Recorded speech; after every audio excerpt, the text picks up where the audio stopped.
معزز سامعین، السلام علیکم ورحمۃ اللہ وبرکاتہ۔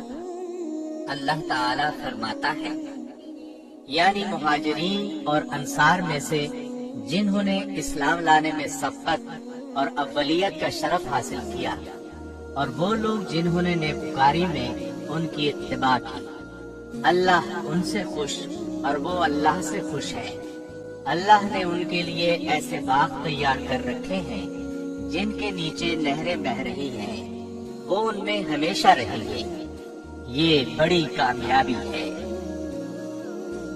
صحابہ کرام کی جماعت میں مہاجرین اور انصار افضل ہیں، پھر انصار پر مہاجرین کو فضیلت حاصل ہے، اور مہاجرین پر عشرہ مبشرہ کو فضیلت حاصل ہے۔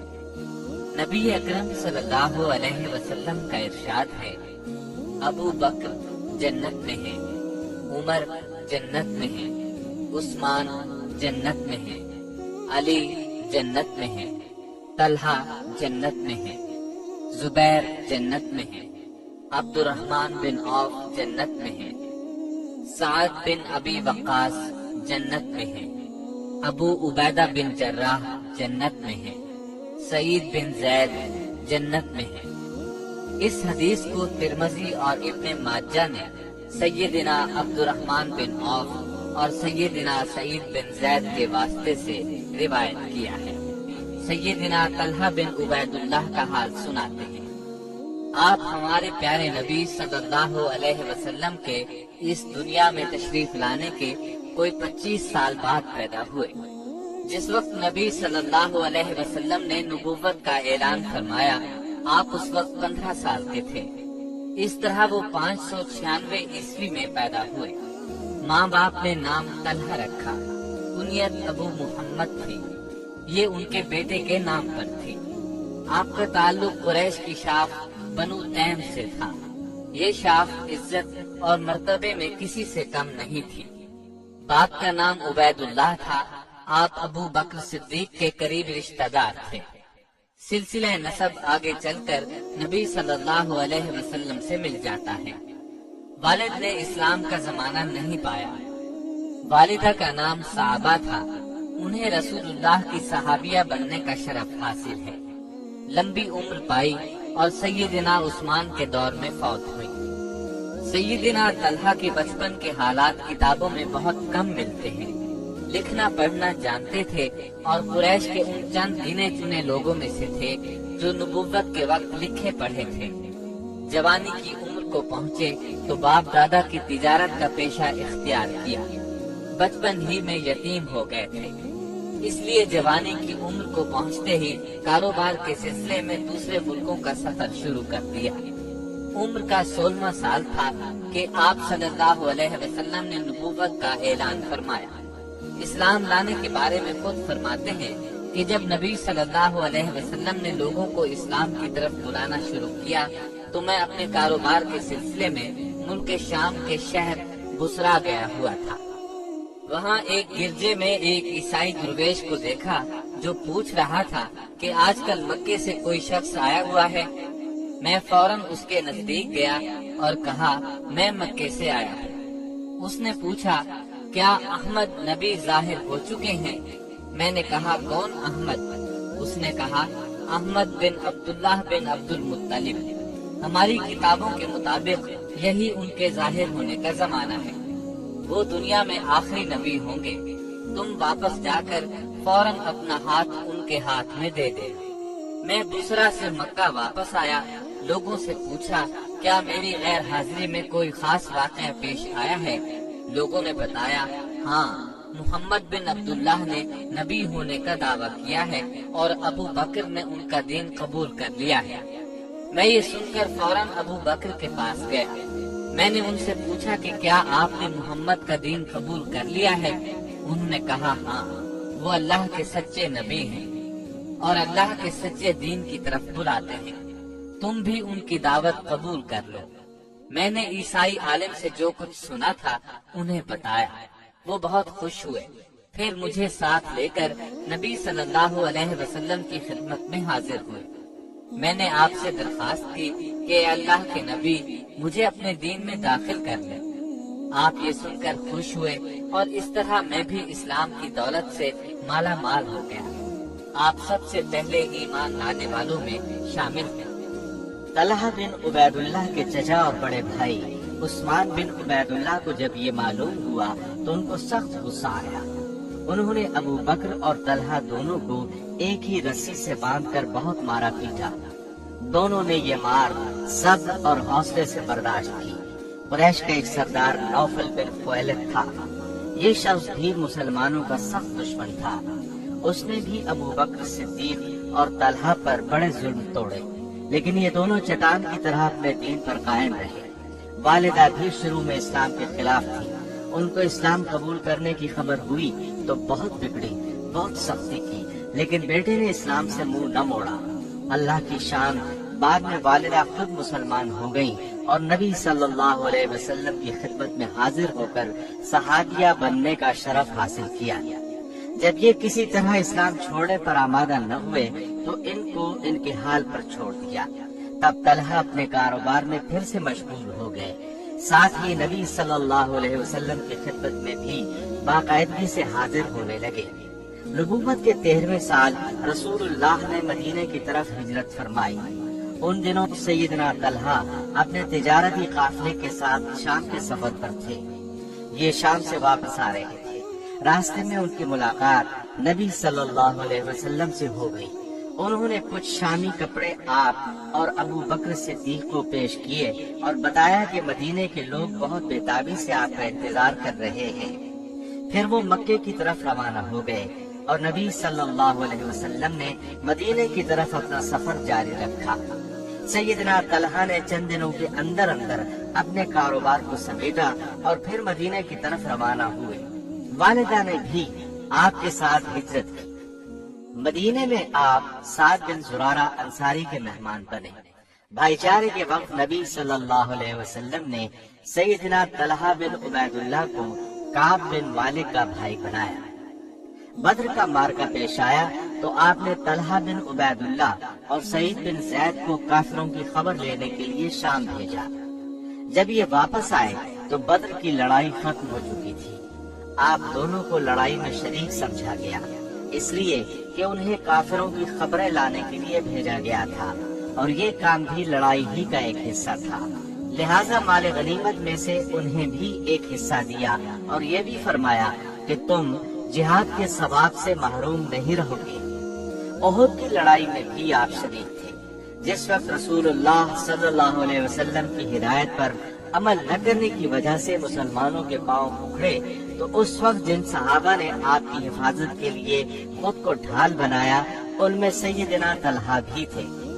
کافر بار بار آپ کو شہید کرنے کے ارادے سے آپ کی طرف بڑھتے، لیکن آپ کے جانثار سر دھڑ کی بازی لگا کر انہیں پیچھے دھکیل دیتے۔ کئی موقعوں پر آپ نے فرمایا کوئی ہے جو انہیں روکے۔ ہر موقع پر سیدنا طلحہ بن عبید اللہ نے آگے بڑھ کر عرض کیا، اے اللہ کے رسول، میں حاضر ہوں۔ آپ نے دوسرے جانثاروں کے ساتھ کافروں کو قریب نہ آنے دیا۔ ایک موقع ایسا آیا کہ دوسرے جانثار کافروں کے گھیرے میں آ گئے۔ اب صرف طلحہ بن عبید اللہ ہی نبی کے قریب رہ گئے۔ آپ صلی اللہ علیہ وسلم کو خطرے میں دیکھ کر آپ دائیں بائیں آگے پیچھے سے آنے والے تیروں، نیزوں اور پتھروں کے وار اپنے جسم پر روکنے لگے۔ اپنے خون میں نہا گئے، جسم زخموں سے چھلنی ہو گیا، لیکن رسول اللہ صلی اللہ علیہ وسلم پر اپنی جان قربان کرنے کی تڑپ نے ان میں ایسی طاقت بھر دی کہ وہ برابر ڈٹے رہے اور تلوار چلاتے رہے۔ غرض بہت دیر تک اسی طرح آپ صلی اللہ علیہ وسلم کی حفاظت کا فرض ادا کرتے رہے، یہاں تک کہ دوسرے صحابہ لوٹ آئے جن کے پاؤں اکھڑ گئے تھے۔ اب سب نے مل کر کافروں کو پیچھے دھکیل دیا۔ ادھر دوسرے مسلمانوں کو بھی پتہ چل گیا کہ آپ کی شہادت کی خبر غلط تھی، چنانچہ وہ بھی پھر سے جمع ہو کر لڑنے لگے۔ اس طرح کافر میدان چھوڑ کر بھاگ نکلے۔ نبی صلی اللہ علیہ وسلم زخمی بھی ہوئے تھے، اس لیے سیدنا طلحہ نے اپنے زخموں کی پرواہ کیے بغیر آپ صلی اللہ علیہ وسلم کو اپنی کمر پر سوار کر کے پہاڑ کی چوٹی پر پہنچایا۔ اس موقع پر آپ نے فرمایا طلحہ بن عبیداللہ نے جنت واجب کر دی۔ کافروں کے بھاگنے کے بعد سیدنا ابو بکر صدیق نے طلحہ کے جسم پر زخموں کو گنا۔ آپ کو تیر، تلوار اور نیزے کے 70 زخم آئے تھے۔ ایک ہاتھ پر ایسا زخم بھی آیا جس کا اثر ساری زندگی رہا۔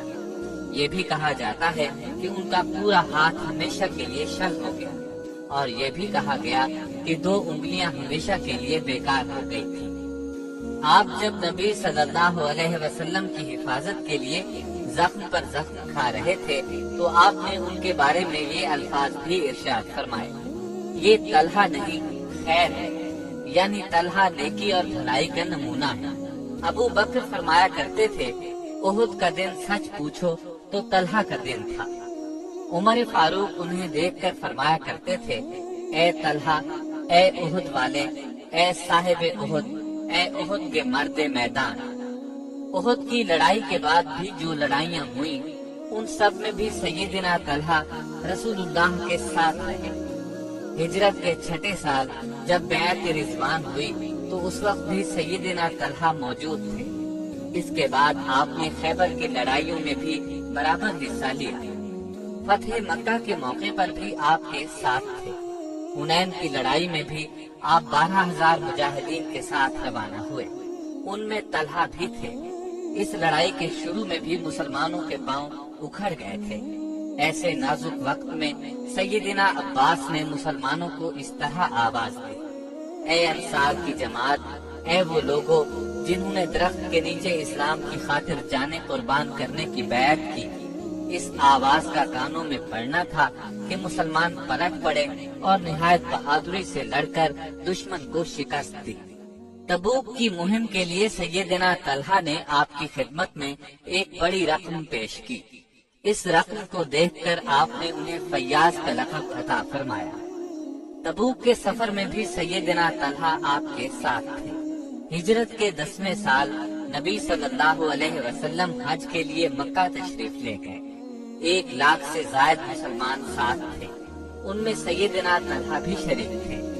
جس وقت آپ نے حج کا احرام باندھا اس وقت آپ اور طلحہ کے سوا کسی کے پاس قربانی کے جانور نہیں تھے۔ حجۃ الوداع کے بعد نبی صلی اللہ علیہ وسلم نے ہجرت کے 11ویں سال وفات پائی۔ آپ کے لیے یہ زندگی کا سب سے بڑا صدمہ تھا۔ ابو بکر صدیق رضی اللہ عنہ اپنی خلافت کے زمانے میں ان سے بڑے بڑے کاموں میں مشورے لیتے رہے۔ 2.25 سال کی خلافت کے بعد ابو بکر صدیق کا انتقال ہوا اور ان کی وصیت کے مطابق سیدنا عمر فاروق خلیفہ بنے تو طلحہ دل و جان سے ان کے حامی اور مددگار رہے۔ سیدنا عمر ان کا ہر درجے احترام کرتے، انہیں اپنی مجلس شورا میں شامل کیا، ان کے مشوروں کی ہمیشہ قدر کی۔ شہادت سے پہلے عمر رضی اللہ عنہ نے خلافت کے لیے جو 6 نام دیے تھے ان میں سیدنا طلحہ کا نام بھی شامل تھا۔ سیدنا عثمان کی خلافت پر مسلمانوں کا اتفاق ہو گیا۔ سیدنا طلحہ ان کے دور میں مدینے ہی میں رہے۔ سیدنا عثمان رضی اللہ عنہ کے بعد سیدنا علی رضی اللہ عنہ خلیفہ بنے۔ مدینے کے مسلمانوں نے ان کے ہاتھ پر بیعت کر دی۔ سیدنا طلحہ نے بھی بیعت کی، لیکن جب انہوں نے دیکھا کہ جن لوگوں نے سیدنا عثمان کے خلاف بغاوت کی تھی ان میں سے بھی اکثر نے سیدنا علی سے بیعت کر لی ہے اور ان کے لشکر میں شامل ہو گئے ہیں، تو وہ سیدنا زبیر اور دوسرے کچھ صحابہ کو لے کر سیدنا علی رضی اللہ عنہ سے ملے۔ ان سے درخواست کی کہ قاتلوں کو پکڑ کر شریعت کے مطابق سزا دی جائے، کیونکہ ہم نے اس شرط پر آپ سے بیعت کی تھی کہ آپ مجرموں کو سزا دیں گے۔ سیدنا علی نے یہ سن کر فرمایا، عثمان کے گھر کا محاصرہ کرنے والوں کی تعداد ہزاروں میں ہے، موجودہ حالات میں ان سے قاتلوں کا پتہ چلانا مشکل ہے، ذرا امن ہو لے پھر تحقیق کر کے قاتلوں کو پکڑا جائے گا۔ ان کا جواب سن کر سیدنا طلحہ اور زبیر مکہ تشریف لے گئے۔ سیدہ عائشہ حج کے سلسلے میں مکہ میں موجود تھی، سارے حالات انہیں بتائے۔ ان حضرات نے انہیں بتایا کہ مدینے کے لوگ بہت پریشان ہیں، وہ نہ اپنی حفاظت کر سکتے ہیں نہ سیدنا عثمان کے خون کا بدلہ لے سکتے ہیں اور علی باغیوں میں گھر کر رہ گئے ہیں۔ اس طرح سیدہ عائشہ رضی اللہ عنہا نے ان دونوں بزرگوں سے مشورہ کیا، حالات کو سدھارنے کے لیے بصرہ کی طرف روانہ ہوئی، کیونکہ وہاں سیدنا طلحہ کے حامی بہت زیادہ تھے۔ راستے میں بہت سے لوگ ان کے ساتھ شامل ہوتے چلے گئے۔ ادھر سیدنا علی رضی اللہ عنہ کو لشکر کی آمد کی اطلاع ملی، وہ اپنے لشکر کے ساتھ آگے بڑھے۔ دونوں فوجیں بصرہ کے مقام پر ایک دوسرے کے آمنے سامنے آ گئیں۔ صلح کی بات چیت کی بہت کوشش کی گئی۔ سیدہ عائشہ کی طرف سے عثمان کا بدلہ لینے کا مطالبہ کیا گیا۔ سیدنا علی رضی اللہ عنہ نے اپنی مجبوریاں بیان کی۔ قریب تھا کہ صلح ہو جاتی، لیکن علی رضی اللہ عنہ کے لشکر میں موجود باغیوں نے جنگ چھیڑ دی۔ اب دونوں طرف سے جنگ شروع ہو گئی، دونوں طرف سے بہت سے مسلمان شہید ہو گئے۔ آخر سیدہ عائشہ رضی اللہ عنہا کے لشکر کو شکست ہوئی۔ اس وقت تک انہیں محسوس ہو چکا تھا کہ لڑائی سازشیوں کی سازش سے شروع ہوئی تھی۔ چنانچہ انہوں نے مسلمانوں سے کہا، میرے بچوں، یہ لڑائی غلط فہمی کی وجہ سے ہوئی۔ اس لڑائی میں چونکہ سیدہ عائشہ اونٹ پر سوار تھی، اس لیے یہ جنگ جمل کے نام سے مشہور ہوئی۔ لڑائی شروع ہونے سے پہلے سیدنا علی رضی اللہ عنہ گھوڑے پر بیٹھ کر میدان میں آئے اور سیدنا زبیر کو رسول اللہ صلی اللہ علیہ وسلم کی ایک پیش گوئی یاد دلائی۔ آپ نے اس وقت کچھ اس طرح کے الفاظ فرمائے تھے، اے زبیر، تم علی کے مقابلے پر آؤ گے، اس وقت تم غلطی پر ہوگے۔ ان الفاظ کو یاد کر کے سیدنا زبیر لڑائی کے میدان سے ہٹ آئے۔ انہیں اس طرح دیکھ کر سیدنا طلحہ نے بھی میدان سے نکلنا چاہا، چنانچہ اگلی صفوں سے نکل کر پچھلی صفوں میں چلے آئے۔ اس موقع پر اپنے ہی لشکر کی طرف سے ایک زہریلا تیر آیا۔ تیر آپ کے پاؤں میں چبھ گیا، آپ اس تیر کے لگنے سے شہید ہو گئے۔ کہا جاتا ہے کہ اس لڑائی میں سب سے پہلے سیدنا طلحہ ہی شہید ہوئے، اور ظاہر ہے اس وقت تک جنگ شروع نہیں ہوئی تھی، لہٰذا یہ تیر ان کے کسی مخالف نے چھوڑا تھا۔ علی رضی اللہ عنہ کو طلحہ رضی اللہ عنہ کی شہادت کی خبر ملی تو انہیں بہت صدمہ ہوا۔ آپ کی شہادت کا واقعہ 10 جمادی الاول 36 ہجری میں پیش آیا۔ اس وقت ان کی عمر 64 سال تھی۔ آپ کا قد درمیانے سے قدرے چھوٹا، چہرے کا رنگ سرخ و سفید، بدن خوب بھرا ہوا، سینہ چوڑا تھا۔ ذریعہ آمدنی تجارت تھا، حجاز کے بڑے تاجروں میں شمار ہوتا تھا۔ اپنی دولت اللہ کے راستے میں لٹاتے رہتے، جس قدر وہ اپنا مال اللہ کے راستے میں لٹاتے تھے، اللہ تعالیٰ آپ کو اس سے کہیں زیادہ مال عطا کرتا تھا۔ یہی وجہ تھی کہ اپنے پیچھے لاکھوں دینار اور ایک بڑی جائیداد چھوڑی۔ آپ کے دسترخوان پر 20 لوگ کھانا کھاتے تھے۔ مختلف اوقات میں کئی شادیاں کی، 4 لڑکیاں اور 11 لڑکے پیدا ہوئے۔ آپ کے سب سے بڑے بیٹے محمد کو نبی صلی اللہ علیہ وسلم کا صحابی بننے کا شرف حاصل ہوا۔ محمد بن طلحہ بہت عبادت گزار تھے۔ انہوں نے بھی اپنے والد کے ساتھ جنگ جمل میں شہادت پائی۔ سیدنا طلحہ بہت پاکیزہ اخلاق والے تھے، دیانتدار اور سخی تھے۔ شجاعت تو گویا ان کی گھٹی میں پڑی ہوئی تھی۔ صلہ رحمی کرتے تھے، بہت زیادہ مہمان نواز تھے۔ نبی صلی اللہ علیہ وسلم کے بہت قریبی ساتھی تھے۔ کثرت سے آپ کی باتیں سنی، لیکن حدیث نقل کرنے میں حد درجے احتیاط سے کام لیتے تھے۔ یہی وجہ ہے کہ کتب احادیث میں ان سے روایت کی گئی احادیث بہت کم ملتی ہیں۔ اس وقت تک کوئی حدیث بیان نہیں کرتے تھے جب تک ایک ایک لفظ کے بارے میں یقین نہیں ہوتا تھا۔ ایک بار ایک دیہاتی ان کی موجودگی میں رسول اللہ کی خدمت میں حاضر ہوا۔ اس نے آپ سے دین کے بارے میں کئی باتیں پوچھی۔ فرماتے ہیں اس دیہاتی کے بال بکھرے ہوئے تھے، وہ اسلام کے بارے میں پوچھ رہا تھا۔ آپ نے فرمایا، دن رات میں 5 نمازیں پڑھنا ہر مسلمان پر فرض ہے۔ اس نے پوچھا، کیا اس کے علاوہ بھی کچھ نمازیں میرے ذمے ہیں؟ آپ نے فرمایا، تجھ پر اور کوئی نماز فرض نہیں، ہاں اپنی طرف سے پڑھنا چاہو تو پڑھ سکتے ہو، یعنی نفل نمازیں۔ پھر اس نے روزے کے بارے میں پوچھا، میرے ذمے کیا ہے؟ آپ نے فرمایا فقط 30، اگر تو اپنی طرف سے رکھنا چاہے تو رکھ سکتا ہے، یعنی نفلی روزے۔ پھر نبی صلی اللہ علیہ وسلم نے اس سے زکوٰۃ کا ذکر کیا۔ اس نے پھر کہا اس کے علاوہ بھی کچھ دینا میرے ذمے ہے؟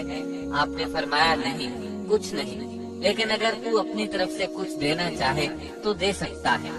اس کے بعد آپ نے اسے دین کی کچھ اور باتیں بتائیں۔ جب وہ اٹھ کر جانے لگا تو اس نے کہا میں اللہ کی قسم اس سے زیادہ کچھ نہیں کروں گا۔ آپ نے فرمایا اگر اس نے سچ کہا تو یہ کامیاب ہو گیا۔ آپ بہت سمجھدار تھے، پوری طرح جوان نہیں ہوئے تھے کہ نبی صلی اللہ علیہ وسلم نے نبوت کا اعلان فرمایا۔ لوگوں کو رازداری سے اسلام کی طرف بلانا شروع کیا۔ آپ تک اسلام کی دعوت پہنچی تو فوراً قبول کر لیں۔ باپ دادا کے مذہب پر واپس لانے کے لیے ان پر بہت سختی کی گئی، لیکن انہوں نے تمام سختیاں بہت صبر اور حوصلے سے برداشت کی، لیکن اللہ کے سچے دین کو کسی صورت چھوڑنے پر تیار نہ ہوئے۔ اسلام لانے کے بعد ان کی خوبیاں نکھر کر سامنے آئیں، یہاں تک کہ نبی صلی اللہ علیہ وسلم نے آپ کو خیر کا لقب عطا فرمایا۔ بہادر اور دلیر ہونے کے ساتھ آپ بہت سخی بھی تھے۔ ایک پہاڑ کے دامن میں ایک کنواں مسلمانوں کے لیے خریدا اور لوگوں کو کھانا کھلایا۔ اس پر نبی صلی اللہ علیہ وسلم نے خوش ہو کر فرمایا اے طلحہ، بے شک تم بڑے فیاض ہو۔ سیدنا عمر رضی اللہ عنہ نے اپنی شہادت سے پہلے جن 6 صحابہ کے نام حکومت کے لیے تجویز فرمائے ان میں آپ کا نام بھی تھا، لیکن آپ نے اپنا حق سیدنا عثمان رضی اللہ عنہ کے لیے چھوڑ دیا۔